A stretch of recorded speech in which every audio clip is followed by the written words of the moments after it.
Hello. I wanted to do this up as an intro to the Financial Self-Defense Dojo that I'm working to create here. First thing you'll notice is that there's lots and lots of videos. That's because I'm a visual learner. There's lots of people that are audio learners. I'm trying to help anyone that wants to learn in any way.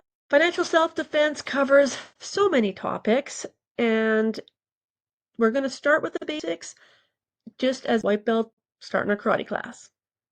Part of the dojo is the interactive sport and the learning that we can do together. So I find myself that sometimes having someone else going through the same thing motivates us to keep going. Or I created the platform from my webinars I've been running for over a decade now, and I'm just pulling pieces out of them, creating new and updated resources.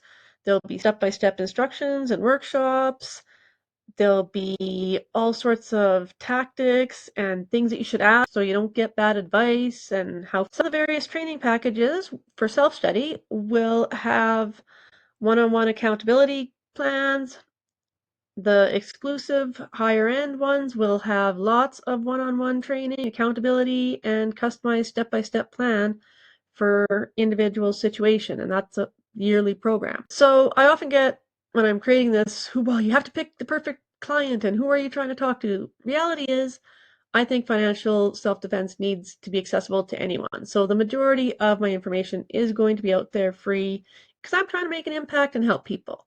There are a few areas that I am extremely passionate about helping individuals with and have unique expertise in.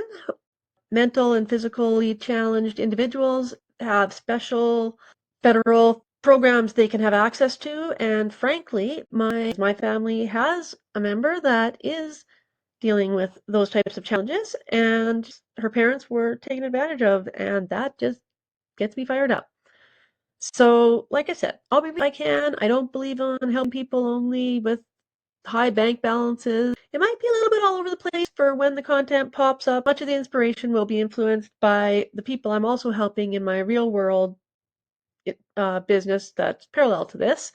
And I create custom plans there and coach them. So if I'm working on a project for them, I'll also do a component into the community. To be perfectly honest, everything is very intertwined when it comes to finances. So I look at it where you take the basic moves and you put them in and figure out how they work together. So the reason I call it a dojo and use this approach is that getting your black belt, becoming a sensei, your training doesn't end when you achieve that honor.